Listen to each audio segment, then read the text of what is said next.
প্রিয় দর্শক শ্রোতা, আমাদের ধূমকেতু সাংস্কৃতিক একাডেমির আমাদের নতুন মুখ আমি বলবো না, আমাদের প্রিয় স্যার যিনি আলাহাজ সরোয়ার খান ডিগ্রি কলেজের সহকারী অধ্যাপক হিসেবে কর্মরত আছেন।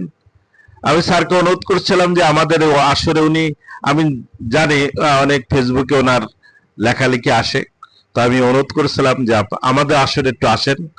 তো সেই অনুরোধের প্রেক্ষিতে নিয়ে আজকে আসছেন। আমি স্যারের জন্য দোয়া করছি যেন নিয়মিত আমাদের আসরে আসুক।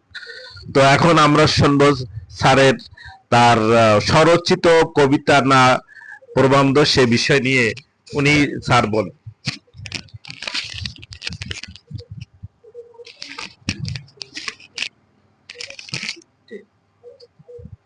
বিসমিল্লাহির রহমানির রহিম। আসসালামু আলাইকুম ওয়া রাহমাতুল্লাহি ওয়া বারাকাতুহু। সংস্কৃতি সমাজকে সুন্দর ও সাফল্যের দিকে এগিয়ে নিয়ে যায় যদি কিনা সেই সংস্কৃতিটা সুস্থ ধারার হয়, আর অপসংস্কৃতি মানুষকে অশ্লীলতার দিকে ধাবিত করে। সুস্থ সংস্কৃতি ধারা বিকাশে ধূমকেতুর এই আয়োজন নিঃসন্দেহে এক মহৎ উদ্যোগ। আমি ধূমকেতুর সাথে জড়িত সকল ব্যক্তিবর্গকে অনেক অনেক ধন্যবাদ জানাই। আর যারা এই অনুষ্ঠানটি শোনেন দেশ কিংবা প্রবাস থেকে, তাদেরকেও আমি জানাই আমার অন্তরের অন্তঃস্থল থেকে অভিনন্দন, শুভেচ্ছা। আমি মোহাম্মদ গোলাম কিবরিয়া একটি স্বরচিত কবিতা পাঠ করব। আমার কবিতার নাম মানব সৃষ্টির ইতিকথা। এই কবিতাটি লিখেছিলাম 24শে মে 2021 সাল। কবিতার নাম মানব সৃষ্টির ইতিকথা।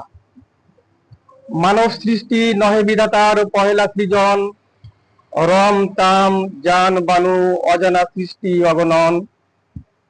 আরশের পরে বসিয়া শতত ভাবেন রহমান, আদমেরে বানাবো আবাদ করিতে ভুবন।